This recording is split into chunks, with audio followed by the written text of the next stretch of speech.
അങ്ങനെയുള്ള ഒരു ഉമ്മച്ചിക്കുട്ടി 18ാമത്തെ വയസ്സിൽ കല്യാണമായതാ. കെട്ട് കഴിഞ്ഞ് 7ാം പക്കം പുതിയാപ്പിള ദുബായിക്ക് പ്ലെയിൻ കയറി. ആദ്യം 1-2 കത്തുകളൊക്കെ വന്നു. പിന്നെ ഒരു വിവരവും ഇല്ല. മാസം 1ആയി, 2ആയി, 6ആയി, 10ആയി. പുതിയാപ്പിളയുടെ പൊടിയില്ല. ഒടുക്ക ആരോ പറഞ്ഞ് ഈ അമ്മയുടെ അടുത്തെത്തി. അമ്മ എന്ത് ചെയ്തു? 2 പൊതി ഭസ്മം കൊടുത്തു. ഒന്ന് കറുപ്പ്, ഒന്ന് ചുമപ്പ്. എന്നിട്ട് പെണ്ണിനോട് പറഞ്ഞു 7 കിണറ്റിൽ നിന്ന് ഓരോ നാഴി വെള്ളമെടുത്ത് ഭസ്മം 2ഉം 2ആയി കലക്കാൻ. എന്നിട്ട് ചുമന്ന വെള്ളം വീടിന്റെ വലതുഭാഗത്തെ പകുതിയിലും കറുത്ത വെള്ളം ഇടതുഭാഗത്തെ പകുതിയിലും തളിക്കാൻ. എന്റെ കുഞ്ഞേ, പറഞ്ഞാ വിശ്വസിക്കത്തില്ല. 3ാം പക്കം പുതിയാപ്പിള ബാഗും തൂക്കി പിടിച്ച് പടി കടന്ന് വീടിന്റെ മുമ്പിൽ വന്ന് നിൽക്കുന്നു. അതുകൊണ്ട് കുഞ്ഞൊന്നുകൊണ്ടും വിഷമിക്കണ്ട. എല്ലാ കാര്യം അമ്മയോട് തുറന്നു പറയുക. അമ്മ തിരിച്ചു പറയുന്നത് അക്ഷരം പ്രതി അങ്ങോട്ട് അനുസരിക്കുക.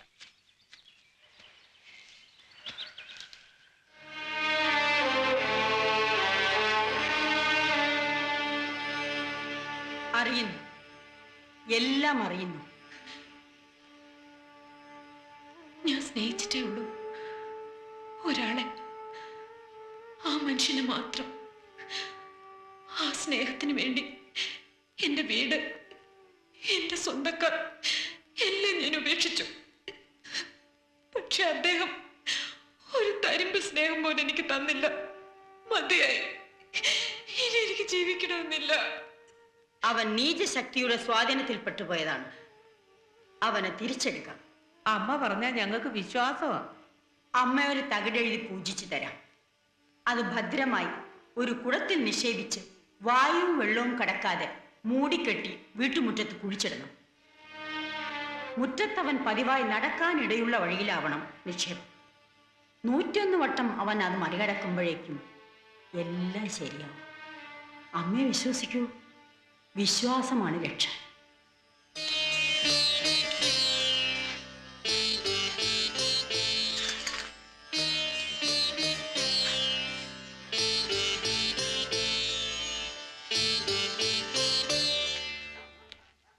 എന്താ ചേച്ചാ? ബാലകൃഷ്ണൻ നായർ രൂപ തരുമോ? ഇല്ല, രൂപ തന്നില്ലെങ്കിലും അവൻ ഒരുപാട് ഉപദേശങ്ങൾ തന്നു. എന്തിനാ കുറുപ്പ് മാസ്റ്ററെ ഇല്ലാത്ത വലിപ്പം കാണിച്ച് ഇങ്ങനെ മകളെ കെട്ടിക്കാൻ നോക്കുന്നത്? നായന്മാര് നന്നാകാത്തത് ഇങ്ങനെ ദുരഭിമാനികളായത് കൊണ്ടാണ് എന്നൊക്കെ ഒരുപാട് പറഞ്ഞു. കേട്ടിരിക്കുക എന്നല്ലാതെ എന്ത് പറയാൻ. അന്ന് പോയില്ലേ. ഞാൻ പഠിപ്പിച്ച ഒരു രാമേന്ദ്രനുണ്ട്. ഹൈവേയിൽ പെട്രോൾ ബങ്കും ജംഗ്ഷനിൽ തിയേറ്ററും ഒക്കെ ഉള്ള ആളായിപ്പോ. അവിടം വരെ പോയി ഒന്ന് ചോദിച്ചാലോ? കിട്ടുന്നത് തോന്നുന്നുണ്ട് അച്ഛനെ. ഒരിക്കൽ പെൻഷൻ വാങ്ങാൻ പോയപ്പോ കണ്ടതാ.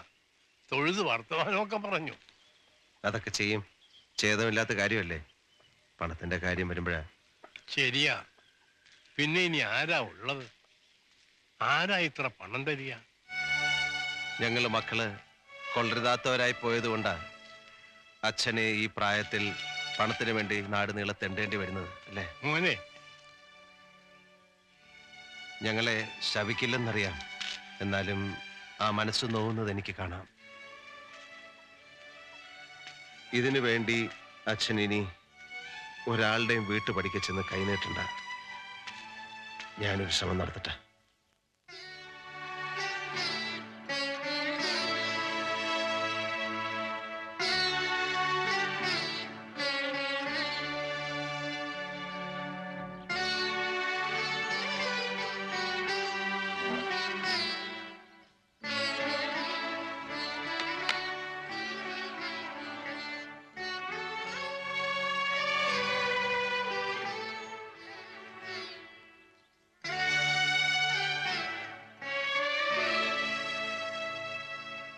പകലുറക്കം പതിവുണ്ടോ സുലുവിന്? ഒരു തലവേദന, ബാമ്പുരട്ടി, ഒന്ന് മയങ്ങിപ്പോയി. സൈതോട്ടം വന്നിട്ട് കുറെ നേരമായോ? തലവേദന കുറവില്ലെങ്കിൽ ഞാൻ പോയി എന്തെങ്കിലും ഗുളിക വാങ്ങിച്ചോണ്ട് വരാം. ഓ വേണ്ട. സുലു,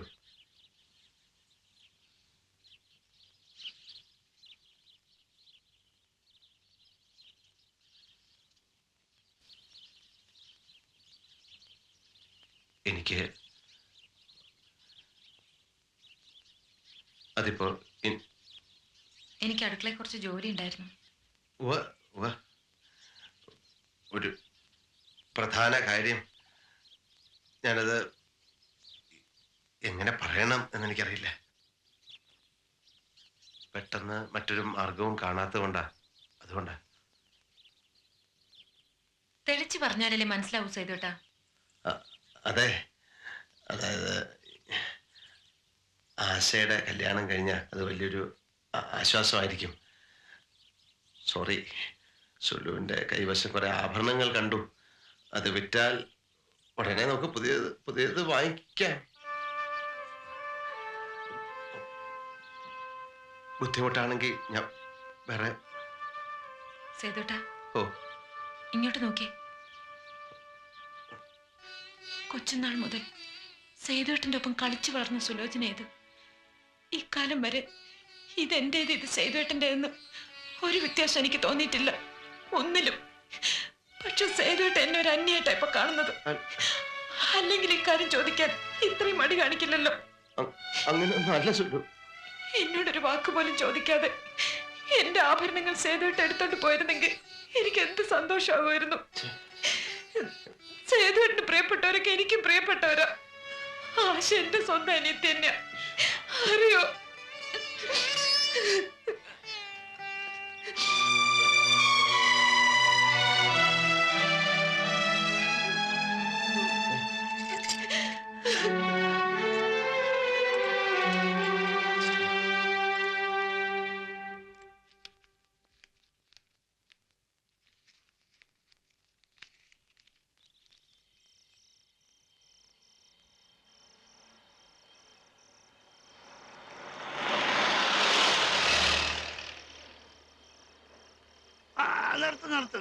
നിർത്ത്. പീതാംബരൻ ചേട്ടനെ ഓർമ്മയുണ്ടോ മോനെ? ചേട്ടനിപ്പോ എന്താ ഈ വഴിക്ക് ഇവിടെ ഈ സമയത്ത്?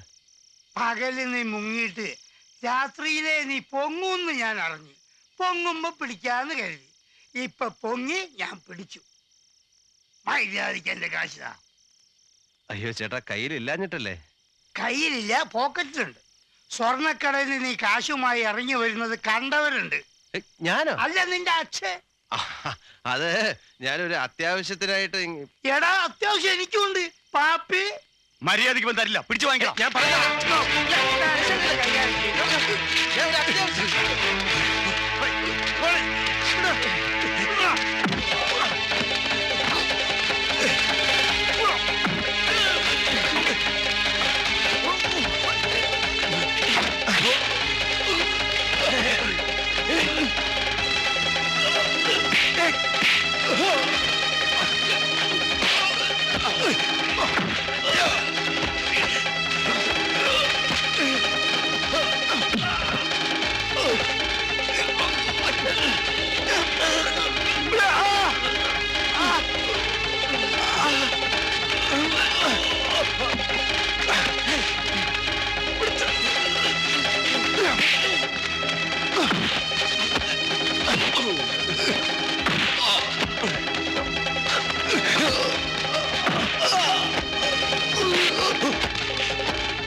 എന്താ? ആശയ്ക്ക് എന്ത് പറ്റി? പറ്റിയത് അവൾക്കല്ല, നമുക്കാ. കുഞ്ഞു പെങ്ങള് പൊന്നാങ്ങളുടെ പണിക്കാരന്റെ കൂടെ ഒളിച്ചോടിപ്പോയി. അതേടാ, മോന്തായം വളഞ്ഞാൽ 64 വളഞ്ഞൊന്ന. നീയല്ലേ അവൾക്ക് മാതൃക കാട്ടി കൊടുത്തത്? ഓരോന്ന് ചെയ്യുമ്പോഴോർക്കണം. ഇനിയുള്ള കാലം എനിക്കോ നിനക്കോ ഈ നാട്ടുകാരുടെ മുമ്പിൽ തല ഉയർത്തി നടക്കാൻ പറ്റുമോ? ഇല്ല. നീയാണ് അതിന്റെ കാരണം. നിന്റെ ഭാര്യയെ തട്ടിക്കൊണ്ടുവരാൻ നീ അവനെ കൂട്ടുപിടിച്ചു. ഈ വീട്ടിൽ അവൻ ആവശ്യമില്ലാത്ത സ്വാതന്ത്ര്യം നീ കൊടുത്തു. കല്യാണ പ്രായമെത്തിയ ഒരു പെണ്ണ് ഈ വീട്ടിലുണ്ടെന്നുള്ള കാര്യം നീ ഓർത്തില്ല. ഞാൻ അപ്പോഴേ പറഞ്ഞതാ അവൻ ശരിയല്ലെന്ന്. അപ്പൊ നീ പറഞ്ഞു ഞങ്ങളെക്കാൾ ഭേദം അവനാണെന്ന്. ഇപ്പൊ എന്തായിടാ, ഒരു ഒറ്റ അടി വെച്ചെന്നുണ്ടല്ലോ. അവളെ കുറ്റം പറഞ്ഞിട്ട് കാര്യമില്ല. സ്വന്തം ചേട്ടന്റെ മനസാക്ഷി സൂക്ഷിപ്പുകാരനല്ലേ അവൻ. എടാ, സോഷ്യലിസം എന്നും പറഞ്ഞു ബാലിക്കാരനെ സ്വന്തം കിടപ്പറ വരെ കയറ്റി നിരങ്ങാൻ അനുവദിക്കുന്ന എല്ലാവന്റെയും ഗതി ഇതാ. തേണുകേ, അവൾ എഴുതി വെച്ച കത്തെടുത്ത് അളിയന് കൊടുക്ക, വായിച്ച് രസിക്കട്ടെ. നല്ല ഫാമിലി.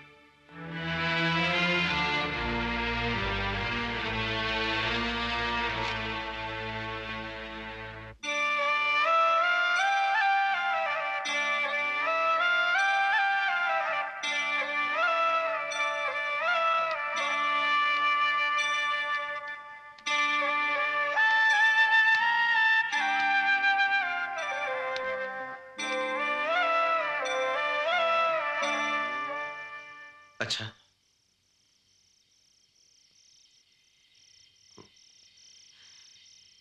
എല്ലാരും പറയുന്നത് നേരല്ലേ?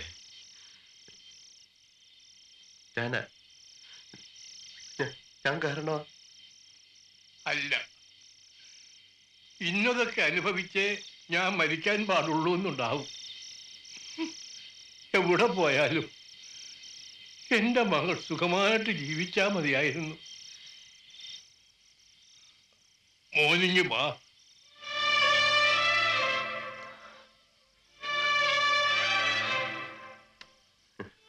അച്ഛൻ്റെ അടുത്തിരിക്കെ. എടാ, നീ വിഷമിക്കരുത്. എല്ലാം മനസ്സിൽ ഒതുക്കിക്കൊണ്ട് എല്ലാവർക്കും വേണ്ടി നീ കഷ്ടപ്പെടുന്നത് ഞാൻ കാണുന്നുണ്ട്. എന്റെ മോൻ ഒരു തെറ്റും ചെയ്തിട്ടില്ല.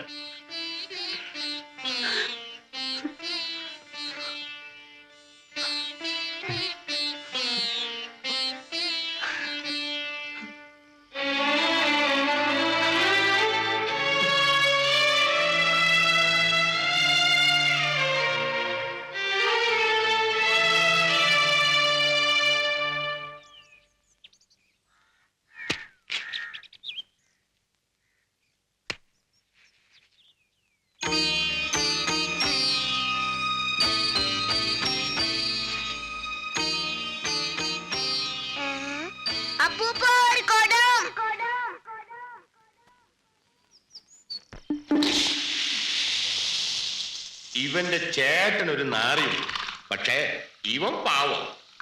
ബുദ്ധി ഉദിച്ചത് ഈ അടുത്ത കാലത്താണെന്ന് മാത്രം. പുണ്യം കിട്ടാനും നല്ലല്ലോ നമ്മൾ ജോലി ചെയ്യുന്നേ. നല്ലൊരു ഏരിയയിൽ ട്രാൻസ്ഫർ കിട്ടാൻ ഇപ്പൊ രാഷ്ട്രീയക്കാർ ചോദിക്കുന്ന കാശ് എത്രയാ? അത് നമ്മളെങ്ങനെ മുതലാക്കും? ഞങ്ങൾ ഒരു ദിവസം വന്ന് മലിനീകരണം പൂച്ചപ്പെരാന്നൊക്കെ പറഞ്ഞൊരു വിരട്ടിയതാ. ഇവനാള് സ്വപ്പ കള്ളനാ. പണമില്ല, നാടാകെ കടമാണെന്നൊക്കെ പറഞ്ഞൊരു കാര്യത്തിൽ അഭിനയിച്ചു. ചെയ്യേണ്ടത് ചെയ്താലേ ഇവനൊക്കെ തോന്നേണ്ടത് തോന്നും. ഇപ്പൊ കാശ് എവിടുന്ന് വന്നു?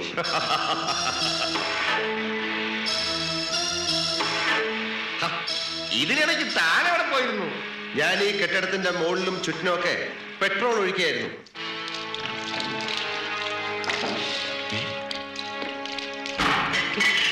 അപ്പുറത്ത് പുഴയാണ്, അടുത്തെങ്ങും വീടുകളുമില്ല.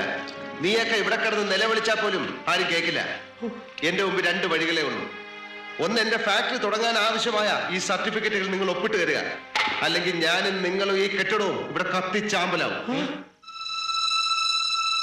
തമിഴ്നാട്ടിൽ തകരമടിച്ച തല്ലിപ്പൊളി ഷെഡുകളിൽ ആയിരക്കണക്കിന് ചെറുകിട ഫാക്ടറികൾ പ്രവർത്തിക്കുന്നു, ഒരു കുഴപ്പമില്ലാതെ. മഹാരാഷ്ട്രയിലും ഗുജറാത്തിലും എത്രയോ വീടുകളുടെ ടെറസിൽ പോലും ഉണ്ട് ചെറിയ ചെറിയ യൂണിറ്റുകൾ. ഈ നാട്ടിൽ മാത്രം നിങ്ങളെപ്പോലുള്ള ദ്രോഹികൾ കാരണം ആർക്കും ഒരു സ്ഥാപനം തുടങ്ങാൻ സാധിക്കുന്നില്ല. നമ്മുടെ നാട്ടിലെല്ലാം ഉണ്ട്, തൊഴിലാളികൾ, അസംസ്കൃത വസ്തുക്കൾ, പണം മുടക്കാൻ ആൾക്കാർ.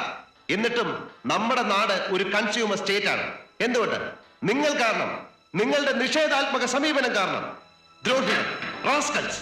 100 പ്രശ്നങ്ങൾ പറഞ്ഞ് എന്റെ ഈ ഫാക്ടറി തുടങ്ങുന്നത് തടസ്സപ്പെടുത്തിയിരുന്ന നിങ്ങൾ 25,000 50,000 ഒക്കെ ഞാൻ കൈക്കൂലി തരാമെന്ന് പറഞ്ഞപ്പോ എന്റെ പുറകെ പട്ടികളെ പോലെ വാലാട്ടി വന്നു അല്ലേ? 5 രൂപയില്ല എന്റെ കയ്യിൽ. മനസ്സിലായോ? ഒപ്പിടാ, ഒപ്പിടാൻ.